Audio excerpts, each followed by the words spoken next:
Esteio já começou a receber ontem os venezuelanos que vão ser acolhidos na cidade. Canoas deve receber os imigrantes nos próximos dias.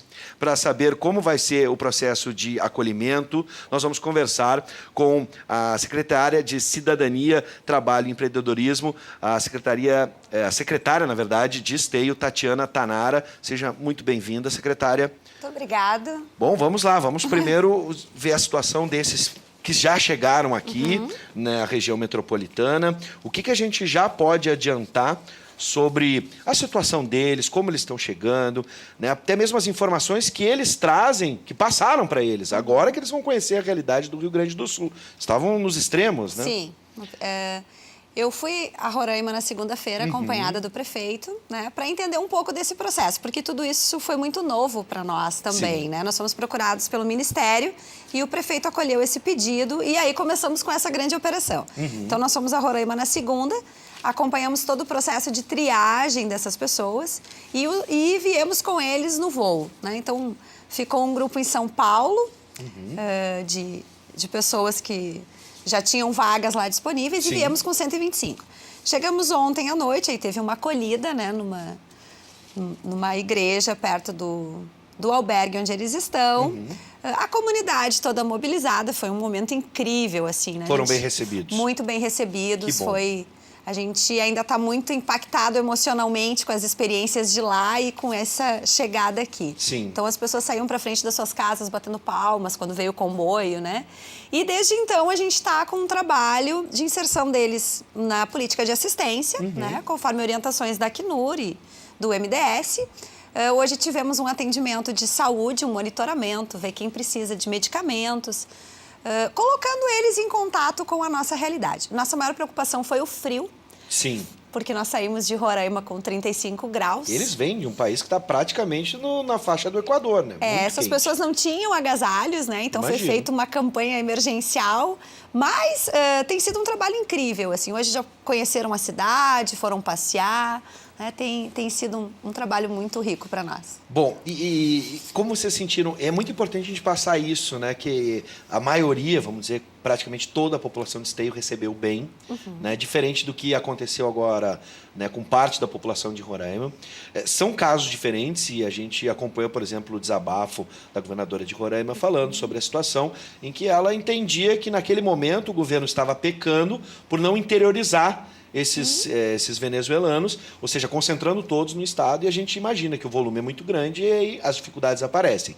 Mas esse relato de que a população de Esteio recebeu bem é muito importante, porque afinal de contas vocês se prepararam para isso. Na verdade, assim, a gente consegue ter um processo monitorado, tá? Sim. Foi tudo muito emergencial, a gente Esteio e Canoas vão vivenciar o maior processo de interiorização da história do país, Sim. né? Então, a gente tem tido todo um monitoramento do MDS, do pessoal da Acnur, justamente por isso, para que outras pessoas entendam que um processo organizado pode dar certo. E tem muita gente precisando de ajuda. Claro, né? imagino. Do que nós vimos lá, tem em torno de 5.000 pessoas dentro dos abrigos, aguardando a interiorização, e em torno de 2.000 pessoas na rua. Né? Então, realmente é um problema de Estado, é um problema do Brasil, né? Claro que a gente fica pensando e avaliando a posição dos outros, mas a situação do estado de Roraima não é fácil com tudo isso. E não é mais um problema de Roraima, é um problema do Brasil. Sim. Né? Então, eu acho que é responsabilidade de todos os municípios, dentro das condições, né, tentar auxiliar o país. Lembrarmos que somos uma federação e um problema de Estado. Verdade. É um problema de todos nós. Claro. E para nós, a grande responsabilidade, além de estar com essas vidas, de entregar para essas pessoas uma esperança, é dar esse exemplo. Sem mostrar dúvida. Que pode dar certo. Verdade. Essa é a hora do brasileiro mostrar que é muito maior. E como eles, né, estão entendendo essa situação, obviamente tu conversaste com diferentes pessoas, com diferentes histórias. Eu queria o teu relato, né, o teu depoimento, a tua perspectiva sobre como eles estão enxergando o Brasil e como eles viram a situação deles, né? Por que abandonaram o país, às vezes a família, né? Muitos casos são a família, nem todos conseguem trazer a família. Tem sido um aprendizado incrível, né? As pessoas têm me perguntado e eu tenho dito, nossa, parece que eu morri e renasci, né? Todos os conceitos, porque é realmente muito impactante. E assim, o que nos aproxima muito dessa história? São pessoas que tinham vidas como as nossas. Né? Com sua estrutura, seu carrinho na garagem, sua formação acadêmica. Sim. E que por um ato de coragem ou de salvar a sua própria pele, pegam sua mochilinha e saem em busca, né, de condições melhores num país que sabem que a crise é violenta, que a gente sabe que o nosso país está muito longe de ser o sonho de alguém. Então, tu acaba te impactando muito emocionalmente de ouvir essas histórias, né? Eles foram muito bem recebidos na cidade. Existem muitas críticas, né? Que, aliás, é uma situação que nós, brasileiros, estamos nos especializando em críticas, né? Por vezes, acabam tornando os trabalhos muito difíceis, mas há uma compreensão e uma valorização de toda a população com a chegada deles. Até assim, hoje, na vinda agora, eu vinha comentando, teve um deles que foi entrevistado por um canal da imprensa e daí desceu ao centro para conhecer o centro da cidade, né? E aí uma pessoa chamou ele: Pedro, vem cá, eu te vi na TV, muito bem-vindo na minha cidade. E aí ele me trouxe relato. Tu imagina, em Roraima eu tinha que sair fugindo das pessoas porque as pessoas queriam me bater. E aqui as pessoas me chamam pelo nome.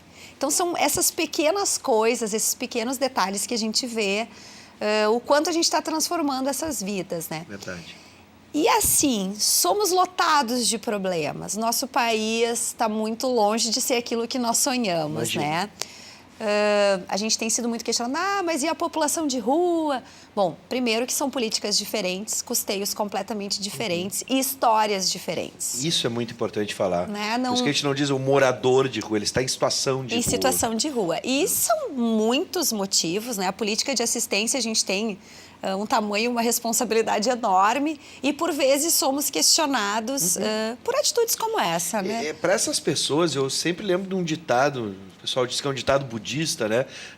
A grama do vizinho é sempre mais verde e a gente tem essa tendência a sempre olhar a grama do vizinho.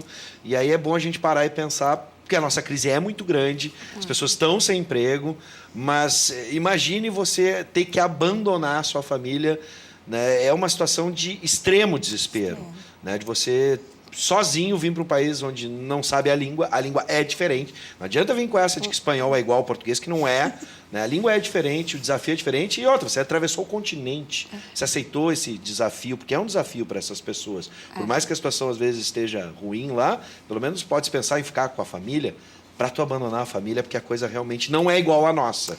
Isso tem que ficar bem claro.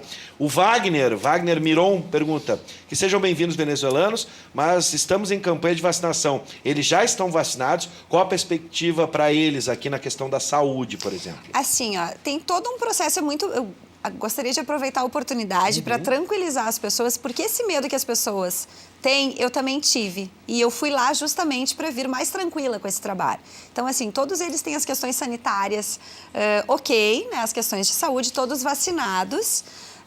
Eles vêm com todas as documentações. E também existem diferenças técnicas entre um pedido de refúgio e um pedido de migração, né? Então, esses que estão vindo para a interiorização são todos refugiados, né? Que é uma política diferenciada. Eles têm todo um controle da vida dessas pessoas, né? Das histórias dessas vidas, todos documentados, vacinados, né? Então, não apresentam riscos nesse sentido para ninguém. É bom falar também você aí, para não falar bobagem, né? Não estou dizendo você aí, mas você que está pensando em falar bobagem, que não é turismo, tá, gente? Eles têm regras a cumprirem dentro do alojamento e vão ser cobrados por isso, né? A gente não fica maravilhando, não é passeio, tá, gente? É bem diferente. Isso. Né? Como é que é a questão do regramento? E assim, ó, é muito importante a gente passar as informações para as pessoas, até para que compreendam que não é uma opção de um município, é um chamado humanitário. Tá? Isso é uma missão a nível internacional. Né? O prefeito acolheu o pedido do ministro. Nós estamos tendo toda a nossa operação comandada pela Acnur, né? Que é o órgão da ONU que trabalha especificamente com refugiados. Existem outras organizações associadas que estão nos dando suporte. O MDS está com uma base deslocada no município para nos dar um suporte nesse sentido. Os recursos vêm de um recurso emergencial disponibilizado, né, para o custeio da cidade, tá? Do serviço da cidade, Sim. Na política de assistência. As hospedagens são todas custeadas pela Acnur, né, que é esse Pela órgão. ONU. Pela ONU. Então, a gente recebe um chamado humanitário. Sim. O município tem autonomia de dizer sim ou não, aí depende do gestor, né, do posicionamento e da visão de mundo do gestor da cidade. E a gente tem isso, então, muito bem estruturado. Me corrija se eu estiver errado. Então, o esforço, a gente está vendo aqui as dependências, os alojamentos, né? Alguns deles, esse aqui são de Canoas, tá, gente? Mas a gente está falando de Esteio e de Canoas, cada um, claro, com a sua gestão municipal, mas o chamado é o mesmo, é da ONU, os recursos são os mesmos que estão chegando. O esforço, pelo que entendi, é muito mais no trabalho, na acolhida, na estrutura da prefeitura, do que propriamente os recursos da prefeitura. Né? Para aquele que vão dizer, estão tirando dinheiro da prefeitura, né? Em outras políticas não estão sendo aplicadas. Ele veio um recurso extra, tá? O MDS Isso é importante. Criou um recurso emergencial para essa situação. O recurso que existe na política de assistência dos municípios, ele não será utilizado em absolutamente nada para a questão dos venezuelanos. Né? A gente, claro que, inicialmente, a hora trabalho das equipes está sendo contabilizada, né? Mas esse serviço será totalmente custeado por um recurso extra. Nenhum serviço da Secretaria de Cidadania, Trabalho e Empreendedorismo vai deixar de ser feito, esses que já são feitos, né, tradicionalmente, por essa situação. Né, o esforço, claro, vai ser dobrado nesse sentido, mas não vai se deixar de fazer nada. Não, hoje as nossas equipes, inclusive dos nossos CRAs, estavam lá. A gente tem programado força-tarefa, né, com as nossas equipes. O recurso caiu hoje na conta da prefeitura, a gente já tem todo um planejamento. Nós em Esteio montamos uma estratégia de contratação de uma equipe para cuidar dessas questões, porque são coisas muito novas para todos nós, né? Inclusive, não teríamos tempo de qualificar toda a nossa equipe, né? Então, a gente vai formatar uma equipe com oficineiros de cidadania, que vão dar esse suporte de inserção dentro do município, na procura de vagas, um técnico de serviço social, um psicólogo e um coordenador do espaço. Tudo isso é custeado por esse recurso que vem extra, que não retira nada da política de assistência. Bom, os esclarecimentos foram feitos e aqui você, acho que entendeu muito bem o trabalho, a grandeza desse trabalho que nós brasileiros aqui temos que apoiar nesse momento. Olha, independente de ideologia ou não, são seres humanos que estão num momento muito difícil, como a gente relatou desde o início, e a gente pede a compreensão e o carisma, a acolhida de todos. Eu quero parabenizar o trabalho da Tatiana Tanara, secretária de Cidadania, Trabalho e Empreendedorismo de Esteio. Quero desejar boa sorte para ti e para a tua equipe, boa sorte para as equipes de Canoas e, acima de tudo, boa sorte, bem-vindos, os nossos amigos, nossos irmãos venezuelanos. Boa sorte na vida de vocês aqui no Brasil nesse momento e, se for o caso, que retornem no momento melhor, né, dentro do seu país e possam abraçar suas famílias ou trazer para que possam ser brasileiros como a gente é. Muito obrigada pela oportunidade. A gente está vivendo uma experiência incrível de aprendizado sobre a vida, sobre os nossos valores e sobre as nossas missões enquanto gestores públicos e pessoas que se dispõem a trabalhar por uma sociedade. Então, quero aproveitar a oportunidade para agradecer o apoio de todos vocês. Sejam bem-vindos sempre. Não tem sido fácil, mas a gente tem ganho muito carinho e entendimento dos nossos valores aqui. Bom, gente, vamos lá. Venezuela, Brasil, uma fronteira que foi criada na cabeça de alguém, é fictício, o planeta é o mesmo, tá bom? Obrigado, secretária, seja bem-vinda sempre.